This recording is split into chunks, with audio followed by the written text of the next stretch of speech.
constructing and reconstructing, re-engineering, and co-creating and co-generating reality. For centuries, and at an increasing pace, human beings have used philosophy and specific aspects of philosophy, logic, analysis, and related and derived branches, mathematics, arguably a separate but also an interwoven discipline, and other faculties of the human being and the human capability, primarily grounded in cognition, in that part of the brain and that part of the human nervous system and the human being connected to the entire human sensory apparatus, designed and developed to understand, to cognize, to recognize, to recognize, and to basically deconstruct and reconstruct reality in the human body.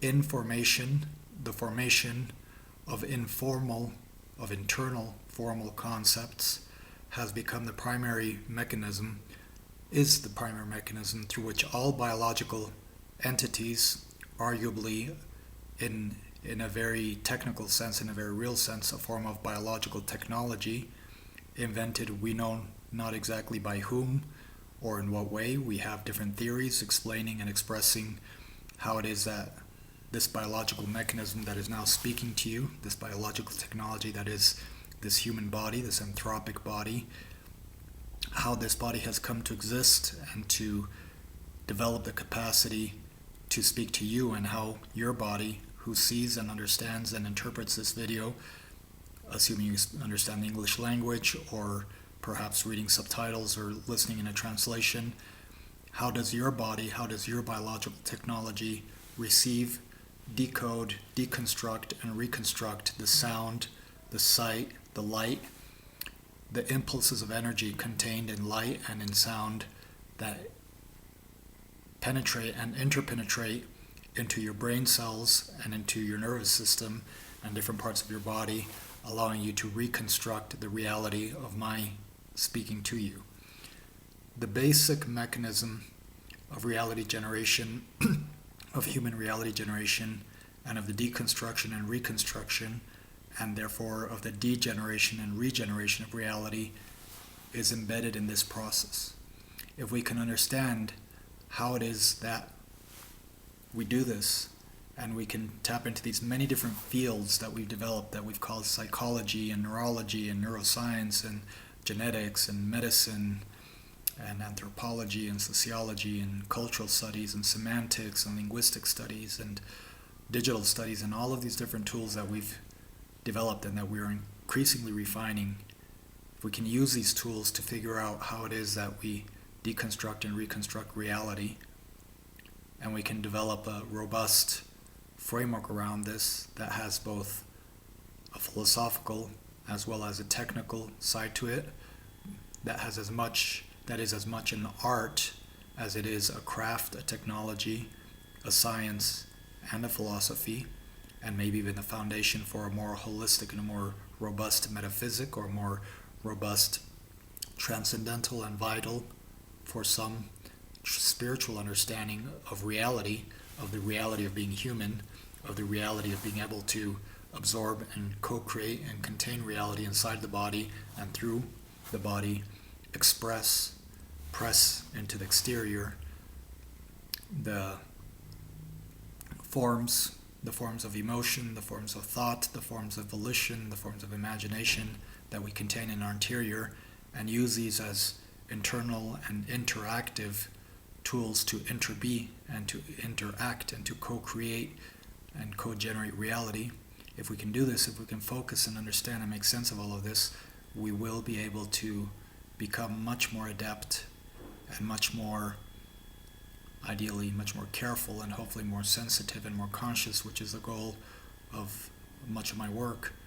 And I think the goal of most human beings is, how do we co-create a better world? How do we make life safer, saner, healthier, happier, better, kinder, gentler, more wonderful, more joyful, more abundant, more peaceful? Genuinely, honestly, I don't think most living beings, most human beings, want to live in permanent fear and permanent pain impermanent suffering. Many have asked throughout centuries, and perhaps most people, if not all, have asked at some point in their lives, what is the meaning of life? Why am I here? Why do I exist? What do I exist for? And perhaps one answer is to experience life, to simply experience reality as it is, and to be a part of it.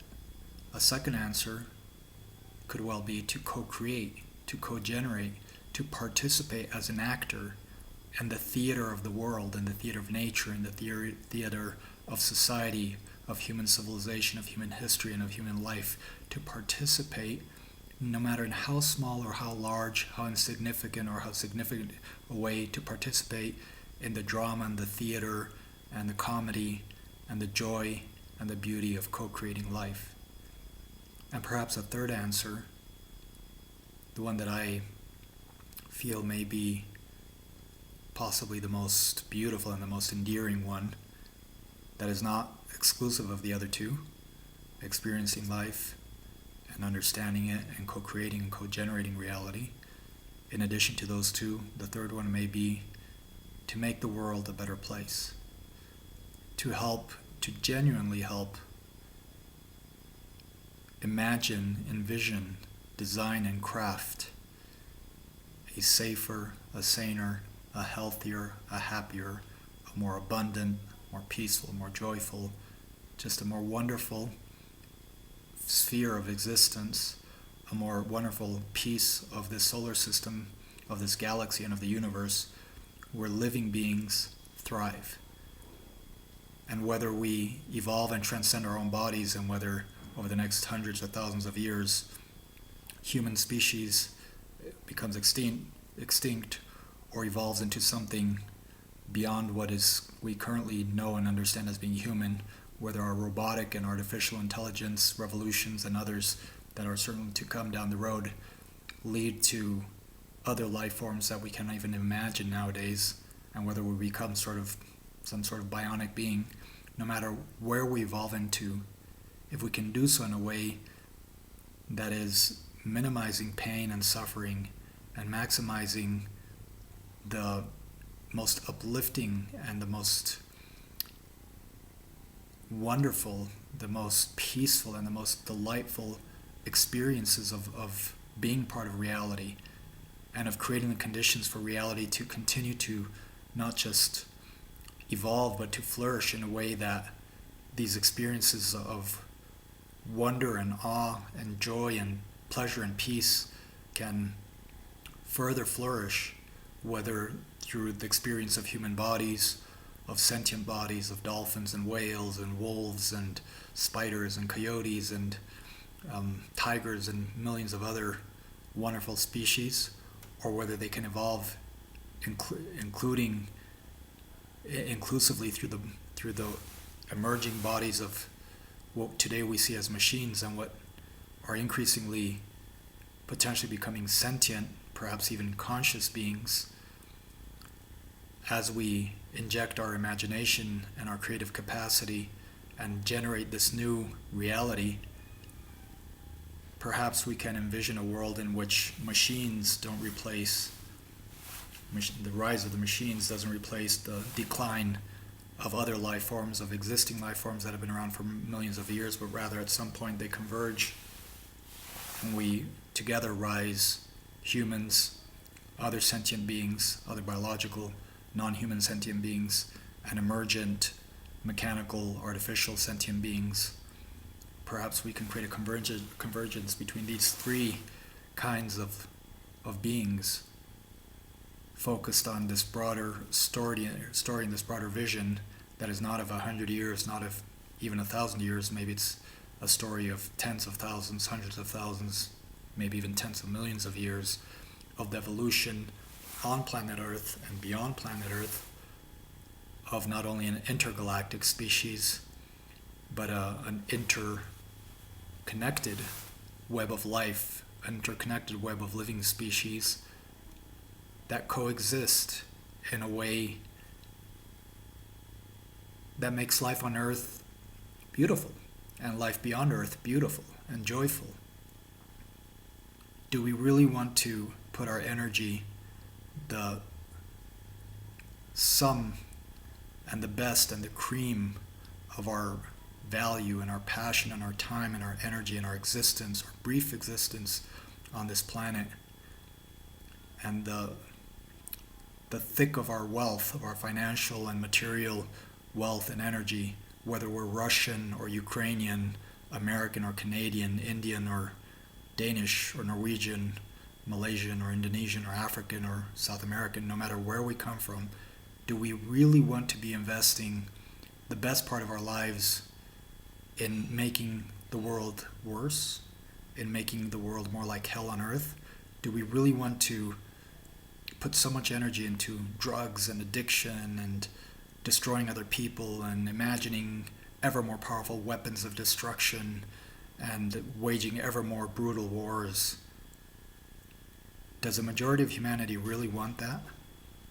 Or does the majority of humanity, or do all of humans, even those who for whatever reason are caught in the games of war and of narco-traffic and transnational mafia and corruption and power games in politics, even for all of those, which may perhaps amount to a few million people, maybe a few tens of millions of individuals, do those individuals and do all individuals on earth truly want power and money and control in order to make the world a worse place? I don't think so. I think that those who buy into different ideologies, Marxism, liberalism, socialism, libertarianism, capitalism, all the isms, Hinduism, Buddhism, Christianism, Catholicism, beyond the isms, beyond the frameworks of the ideologies, aren't all men and women truly just trying to do their best to make the world a better place? Aren't we all just trying to use the cultural and ideological, religious and spiritual, professional, scientific, artistic, athletic frameworks that we've grown into and that we grow and express ourselves through? Aren't we just trying to use these frameworks and these filters to co-create a world that we think is better?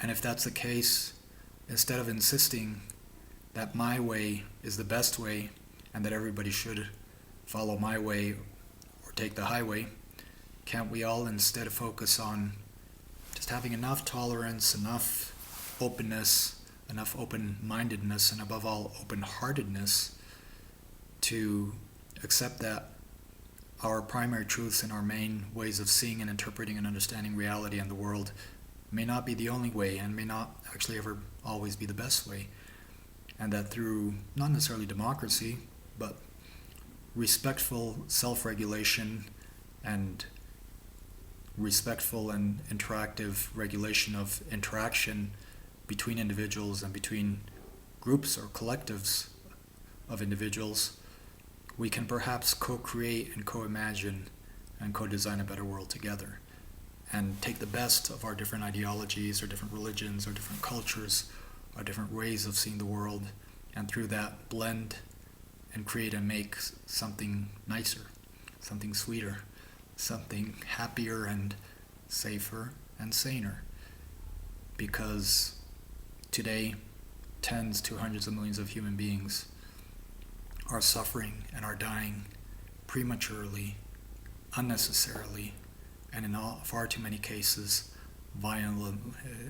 through very violent and vile and cruel and horrible ways, torn to pieces by bombs, by dynamite, by weapons, some of them still whole in body but falling apart in their hearts and minds under the pressure and the threat of the possible pain that they personally would suffer and their loved ones would suffer as a result of the impact of a nuclear warhead or an electromagnetic pulse or a drone attack or any other form of attack through Thanatech, the technology of death.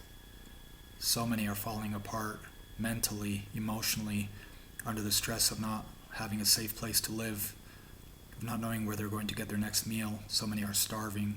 So many forms of physical or mental or both physical and psychological suffering. Tens to hundreds of millions of our fellow human beings are suffering. Do we really want to live in this kind of a world? Aren't so many of us capable of more? Aren't so many of us doing so much through churches and sanghas and different religious organizations, Muslims and Buddhists, Chinese and Africans, people all around the world do so much good, do so much to love each other and to take care of each other. Can't we just be a little bit better at systematizing that ability to be good, to be nice, to co-imagine and co-create and co-generate and co-steward, take care of what is good on earth, of all that is good in our societies, in our traditions, in our families, in our different organizations, in our different governments, our different companies and organizations? Can't we all just try a little bit harder to be nicer and to be better? Can't we all look just a little bit deeper into our own nature and into the nature of reality to try and make the world a genuinely better place?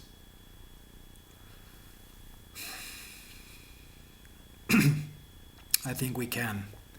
After 10 years, not 10, more like 25, of pretty much since the mid-1990s, 1996 to be precise, I started looking deeply at how do we harness this emergent nervous system, because early on that's what I understood it was.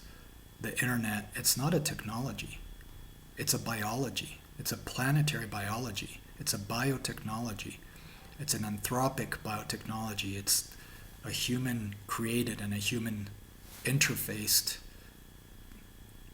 infrastructure that interweaves human being and the being of the planet. The World Wide Web is, in essence, the interface between humanity and nature, between human nature and extended nature, between our bodies and our social bodies, the families, the communities, the cities, the nations, in some cases the races, the ethnicities, in other cases the churches, the sanghas, the monasteries, the kibbutzes that we belong to, in other cases the corporations, enterprises, or the governments, or the political parties or movements we identify with, some called more radical or even terrorist, even labeled by some as terrorist, others labeled as rebels and freedom fighters, all across the spectrum, from very violent to very non-violent, from very radical to very passive, from very simple to very complex. All of these social bodies, networks, organizations, networked corporations, global coalitions, global networks of NGOs, global interfaith communities, all of these expressions of social organization are extended social bodies. And these extended social bodies all are made up of human beings who drink water, who go to the bathroom, who sleep at night, most of them, or need to sleep at some point, who breathe, and who therefore depend on air, because you cannot breathe without air, and water and clouds and storms and hail and rain, because you cannot drink without the water system and the water cycle, and on soils, on earth, and the topsoils that provide the foods that nourish all of our bodies. And so we interexist, we interweave with the body and the bodies of the earth, and the many living animals, the bats and the butterflies and the bees and the many animals that nourish and sustain the plants that nourish and sustain our life. And there's a part of humanity that's now trying to replace many of these animals, or even all of them, with machines who don't, at this point at least, feel or see, who don't have the capacity to pollinate and cross-pollinate as naturally and as organically and as effectively as other living beings have done for millions of years. Maybe these human beings are right. Maybe we need to live in a world made only of metal and machines, in which all butterflies and all bees are dead, and maybe somehow we'll survive and even thrive in that way. Or maybe it makes more sense to slow down with the machines and not put so much pressure on living organisms, and to wake up go outside, take a walk in the park, and if we can, go deeper, deeper, and deeper. Deeper into the jungle, deeper into the mountains, deeper into nature, deeper into ravines and canyons and gullies and river valleys, deeper into the ocean, deeper under the water, deeper into outer space, and deeper into inner space, to explore and discover the actual essence and nature and structure of reality, the actual patterns of reality, the logic of reality, what the Greeks call the logos, from which we get psychologos, psychology, the study of the soul, from which we get anthropology, anthropologos, the logos of the human, the logic of human existence, or sociologics, the logic of sociology, of society, of how society works, from which we get geology, the logic of the earth and of geography, pedology and limnology, the logic of soils and minerals, from which we get cosmology and planetology, climatology. We've done so much. Tens of millions of human beings over thousands of years staring at the skies, looking deep into the oceans, staring in through microscopes and telescopes and creating microscopes and telescopes and many other technologos, many other patterns of machines, and machines that allow us to look even deeper into patterns, to expand our vision, to expand the range of our vision of what is real,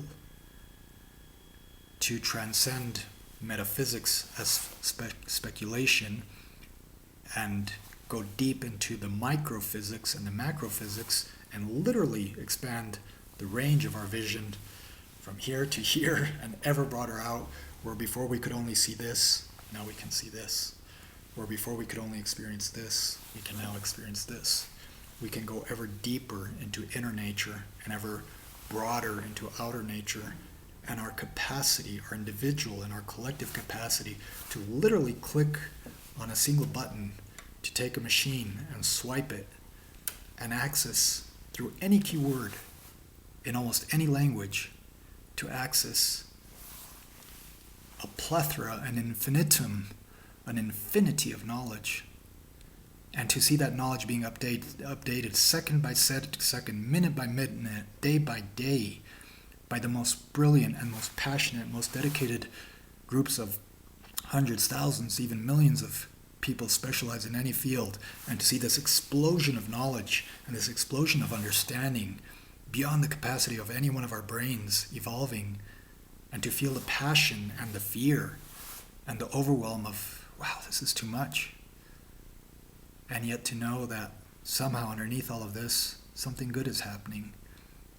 And if we just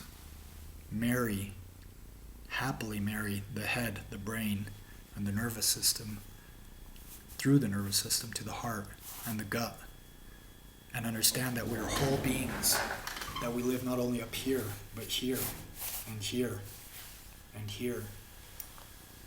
And if we understand the stations of reality, the stations of human nature and human reality, the stations of emotion and cognition, of imagination and decision and volition, of compassion and action, and we balance these, and we find a way to balance all of these different capabilities and all of these different states or stations, just like the planet has winter and summer, fall and spring, and it has its patterns.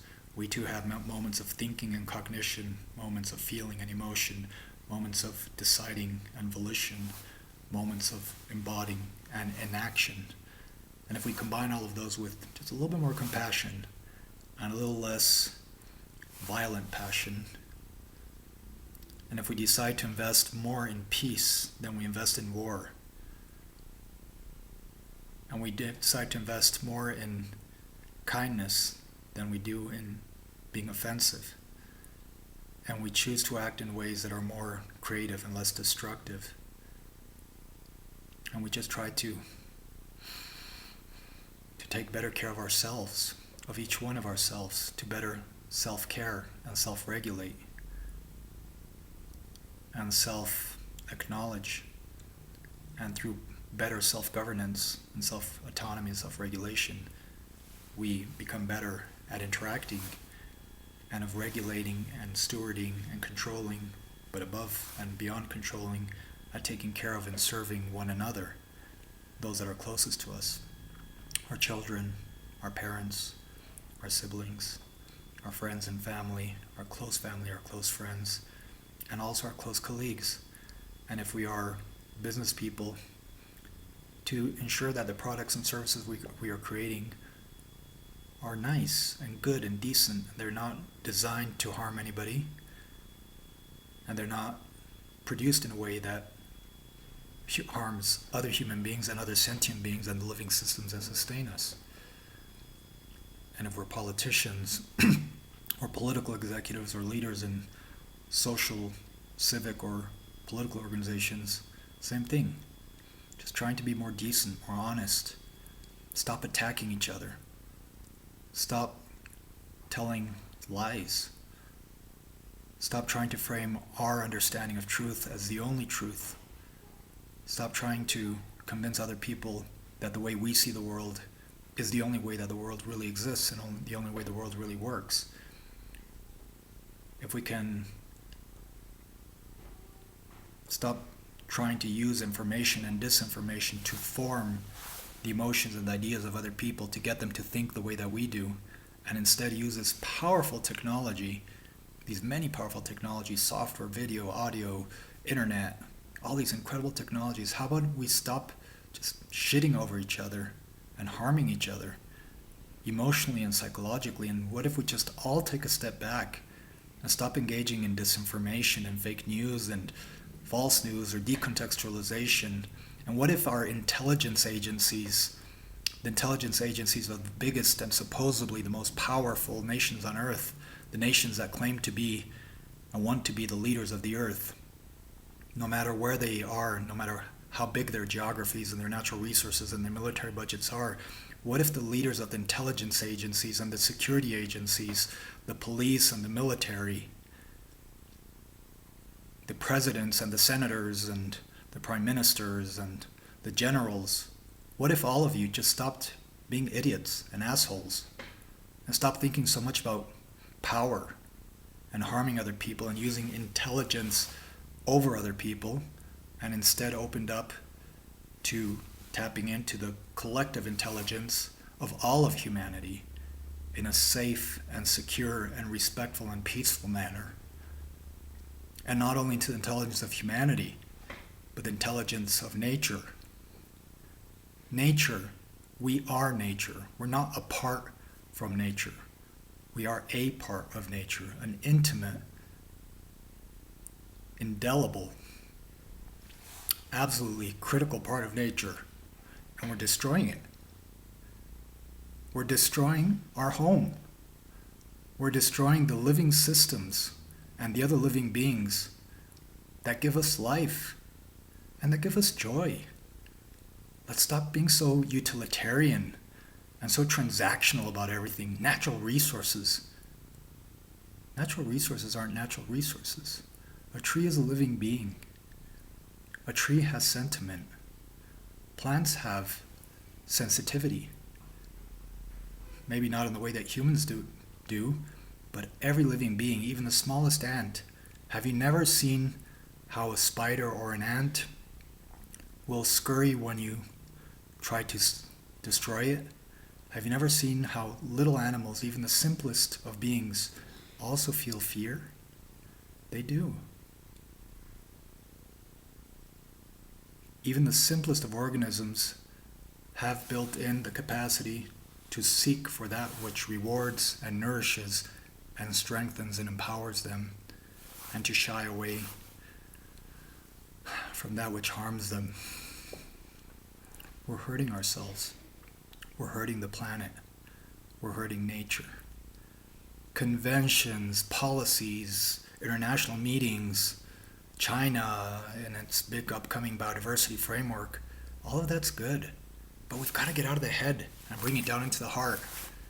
And we have to stop fighting because somebody's black or white or green or blue and they're on their left or their right, they're Republican or they're Democrat, they're progressive or they're conservative, they're communist or they're capitalist. We need to stop that. And the people in Russia, the generals, the politicians, and the premier of Russia, they need to stop killing Ukrainians. You need to stop killing Ukrainians. Because what is a great nation? It's not a nation that has power. It's not a nation that has territory. It's not the nation that has the biggest military budget or the greatest capacity to lie and destroy and threaten other people. A great nation is a nation that has the capacity to love, to share love, and to share light, and to give life, and to protect and secure life. And right now, Russia, you are not doing that.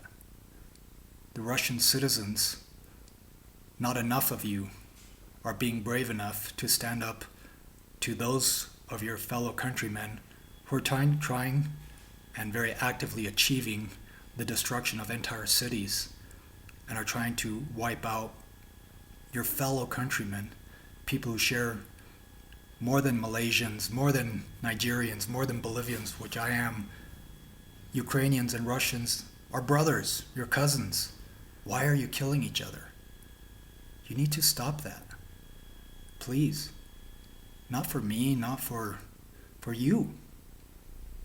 This war needs to end. Humanity needs to start investing more in peace than in war. We need to become smarter.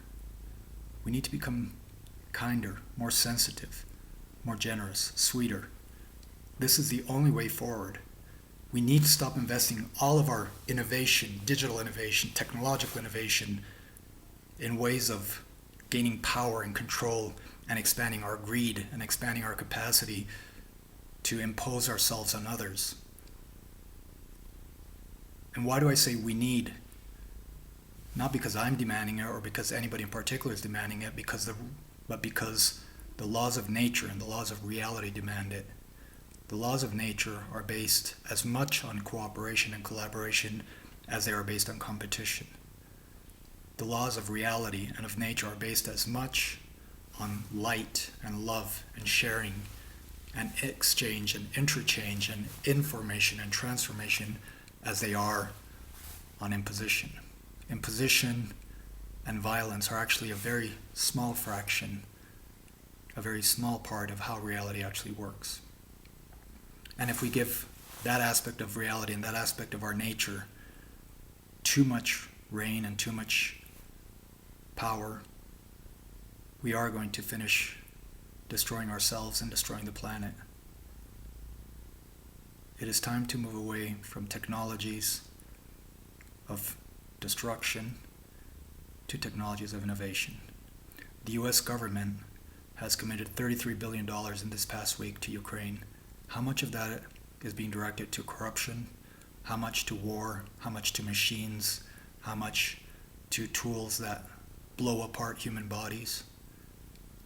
And how much of that is being directed to tools that encourage conversation and respect and dialogue, picnics, children coming together, young leaders of different nations, of different cultures and different languages learning to interact with each other? Can't we do better? Can't we choose a different path, a different way? I think we can. I've been doing my part through what is now becoming the reality generation and web of life technology and framework, and through the desire to create passion, peace and action in the here and now, in the inner and outer dimensions of reality, to tap into the wisdom of all wisdom traditions, yogis and Buddhists, shamans and psychedelics, Russians and Americans, Chinese and South Americans and Africans, everybody. We all have something to offer. We have such rich traditions. We have thousands of years of history. We have so many sciences and disciplines. Do we really need to live in so much fear? Do we really need to be exposing ourselves and contributing to climate change, to climate chaos, to potential climate collapse, to ecosystemic collapse and biodiversity collapse? Do we really need to be putting ourselves in such a situation of so much pressure where machines are going to become more intelligent and more powerful than we are? Do we really need to be driving technology so hard and so fast, and it with such irrationality? Do we really need to be so cruel towards ourselves and towards one another? Do we really need to exploit and damage the earth and continue polluting the earth the way we are? We can, but if we do, what are the consequences? It's time to wake up. It's time to start taking better care of ourselves, of our extended social bodies, of our extended environmental, biological, ecological, ecosystemic bodies, of the living systems that we are and that we are part of. We are part of a living planet, and we're destroying it. We're tearing it to pieces. We're building dams in rivers, which is like putting blockages in our veins, cutting our veins into millions of little pieces. We're pouring poisons constantly into the streams of our bigger body, into our oceans and lakes and rivers, and we're pumping them out into the air. We know all this. There's a critical mass already, tens of millions, hundreds of millions, possibly well over 1 billion human beings that already understand most of this. So what's lacking? What's missing? What's it going to take to turn this around?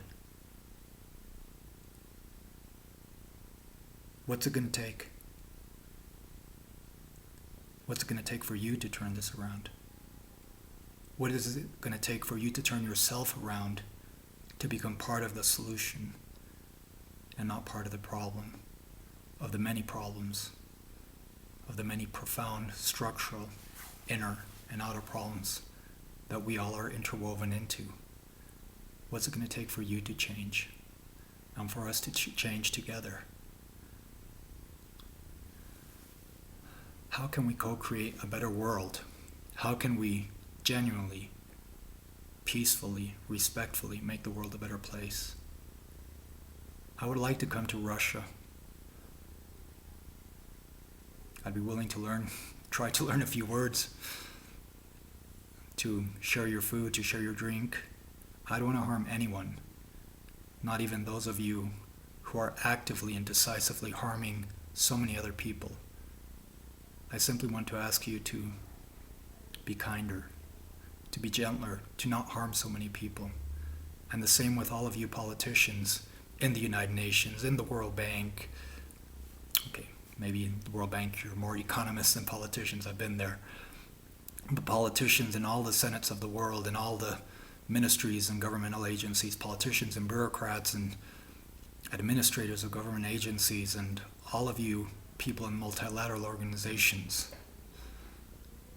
supposedly dedicated to doing the world, making the world a better place, and so many of you caught up in small games of politics and pushing papers and so distracted from the urgencies. Some of you doing great work and working really hard, which I'm sure hundreds of millions of refugees and people in situations of misery and poverty and violence appreciate the work that many of you are doing. But we can do better. We can do better. We need to create better frameworks. We need to create better tools. We need to speed up the game. Whether we're government officials or we're academics or intellectuals or activists on the street. And there really is a simple solution. And the simple solution, it really can be brought down to a single word: kindness. Kindness, kindness, kindness. Be nice, be decent. Want to make it a little bit more complex? Be decent, be respectful, be compassionate, be sensitive. What we need is not a revolution in science and technology. We've had those, and those are doing well, and we're doing miraculous things. Too much. We're doing too much with science and technology. What we need is a revolution of the heart, a revolution of the spirit, a revolution of love. That's what we need. And that technology is already created. It's here. It's this heart. It's in you. It's in me. It's in every single human being. That technology is inside of us. We don't need to reimagine it and reinvent it and try and perfect it. We need to learn how to appreciate it and to work and play and exist and be in our bodies be in this biotechnology, which we are. When we understand and become familiar with our biotechnology, you can do martial arts, you can do yoga, aikido, tai chi, you can do dance and contact. There's many, many vehicles. And millions, potentially hundreds of millions of people are already exploring all of these tools or variations of these different tools, which is a great thing. But here too we need to speed up and not just stay in our body and not just indulge in meditating or praying or being healthier and happier just for ourselves. The whole point of being healthier and happier is to serve others. Because it is through serving others and being with others that we become healthier and even more, even happier, even more joyful. The greatest joy comes from interbeing. Who has not felt joy in enjoying a sunset, in enjoying a beautiful landscape, an ocean view? Who has not desired to go and walk or sit looking over a body of water, a lake, a bay, a river? Who does not feel more tranquil when one sees water all around? Who does not feel a moment of silence, of joy or awe when looking at the clouds or at the open blue sky or at the blinking stars in the dark night? Who does not feel more peace and more comfort when cuddling a cat or petting a dog or watching a strange animal that one has never seen in person on a video? We are living beings, and through respecting and caring for other living beings, other animals and plants, and having and caring for forests and gardens and plants, and caring for our inner ecology as much as for our outer ecology, we can not just imagine, but exist in a better world. Digital technology is great, and the metaverse, it's going to be an incredible thing if we do it the right way, and if we put our heart, not just our heads, and our love, and not just our greed into it. We can build a better metaverse, a metaverse with a double T, grounded in meta, in loving kindness, not a metaverse with one T, and I'm working on that too. We can do all of this, but the key is kindness, generosity, sweetness, and love. And yes, there's a space for power and assertiveness. Some would say even aggression. Perhaps aggression and competition are the way that human beings, the only way that human beings will ultimately react to the gravest of threats. I would like to believe that underneath aggression and the hyper-competition and the choice of some to exercise the most extreme forms of violence and vileness against others, I would like to believe that underneath and beyond that, there is a much more powerful and a much more silent current that throughout history has been lived and experienced by the majorities who have chosen less violent, less aggressive, and more peaceful ways of influencing and exerting force and power in the world. Through respectful and non-aggressive, non-violent, peaceful influence, two-way influence that goes and comes, interaction and co-transferalization becomes much greater. What would Russia and Ukraine look like today, May 4th, 2022, if instead of fighting and destroying each other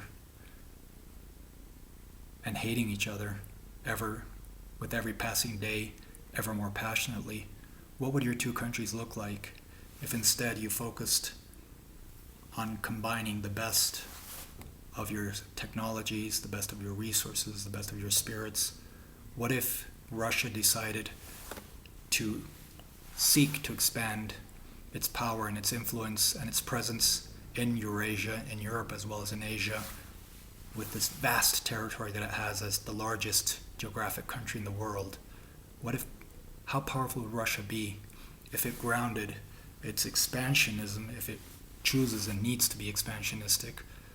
What if it grounded its expansionism in love and not in violence, in kindness and peace and not in war and torture and maiming and incarceration, bombing and devastation? I speak to the generals of Russia. I speak to the intelligence officers of Russia. I speak to the citizens and the politicians of Russia and of Ukraine and of Israel and of Europe and America and the West. What is intelligence? What is security? What is military power? What is true power? Is it the power of the brain and the power of analysis and the power of calculation and the power of imposition? Or is it the power of light and gentleness and love? Can we build a better world by being more compassionate? Can't we exercise greater power and greater influence by simply being more decent, more noble, and more integral? Can't we do things a different way? Do we have to follow the way of our ancestors?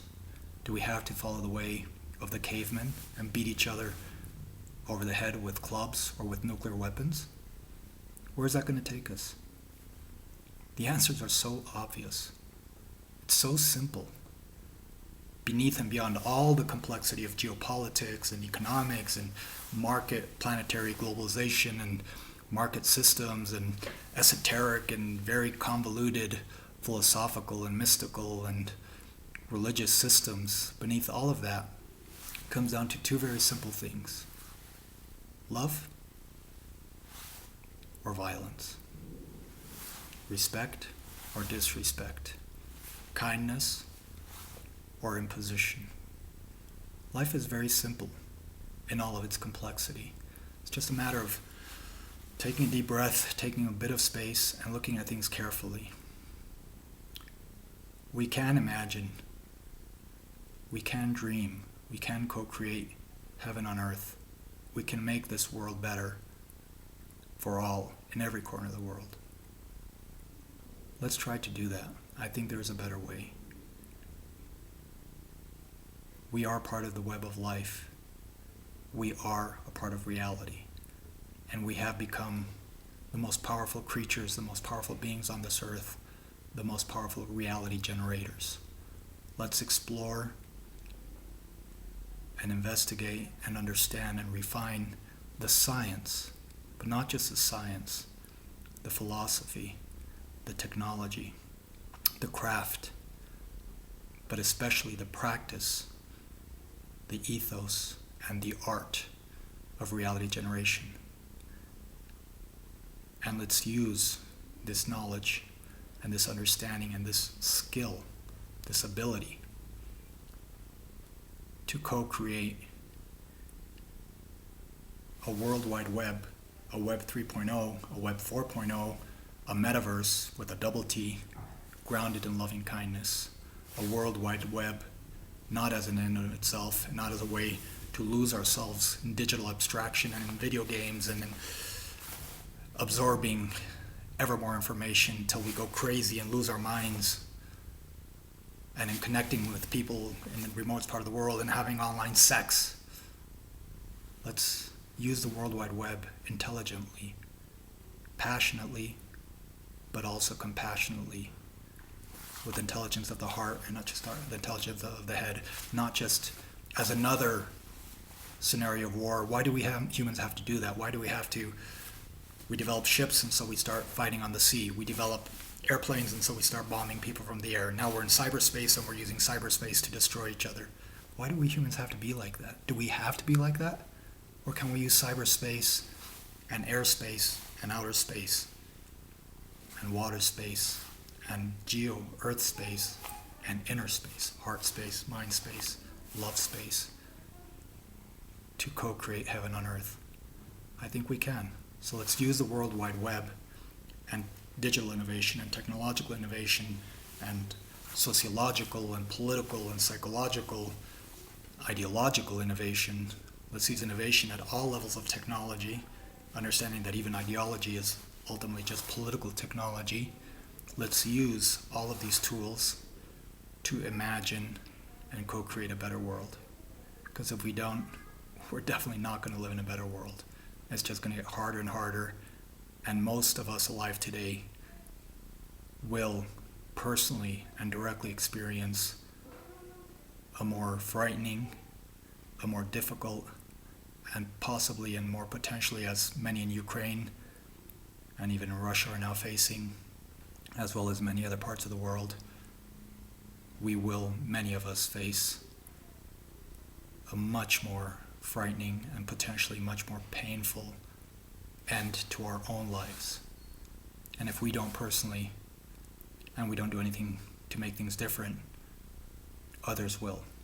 Perhaps our children, perhaps our grandchildren, perhaps some of us don't have children, don't care to have children, perhaps some of us don't care at all what others feel. But I think enough of us do.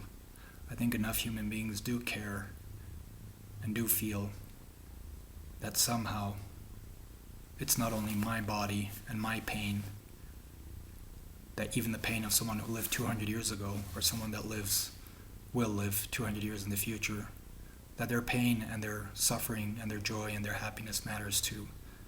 And I think there's just enough human beings, I would argue, and I would like to believe the majority, hundreds of millions, billions, 40, 60, 90% of humanity. I believe that the vast majority of humanity wants to feel good and would prefer if other human beings and other animals and plants, and even in their own way, rivers and lakes and oceans and coral reefs and forests and wetlands, I think we all want everything else to not only survive and get by, but to thrive and to feel well. And I think we can tell the difference when we see a tree or a forest or a river or a lake that is suffering, that is contaminated and is slow and is polluted and is full of trash, that is burnt and incinerated. We can tell when life is suffering. And in our body, we feel that suffering. And that's why so many of us are suffering today. That's why suicide and depression and other mental diseases and addictions and violence and rape are just so widespread now. It's a wildfire. It's a wildfire of violence because there's violence everywhere. We're being violent against ourselves and we're being violent against each other everywhere. But it doesn't need to be that way. It can be different.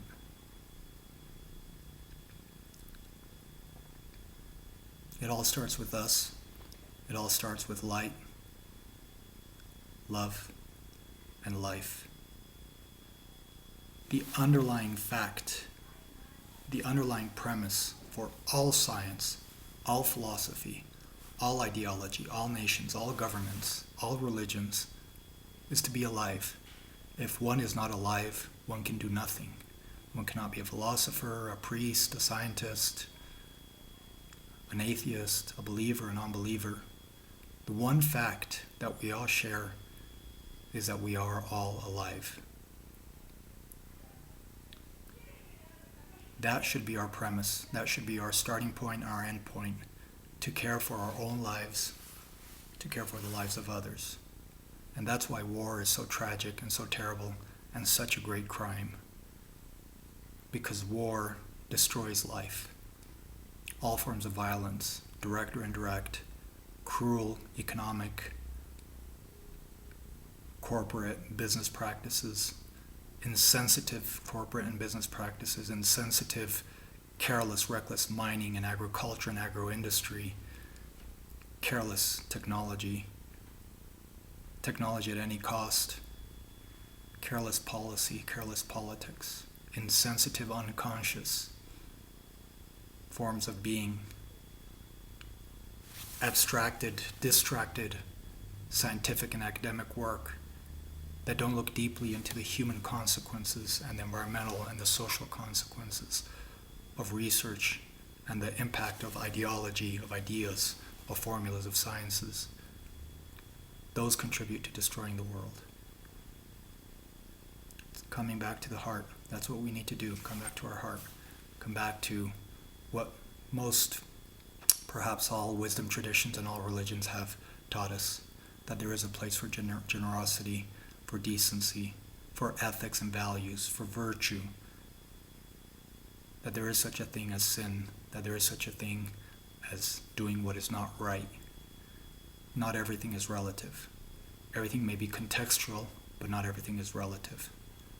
So if we assume that and take that into account, and we assume that each one of us, no matter what our condition is, no matter how materially or financially or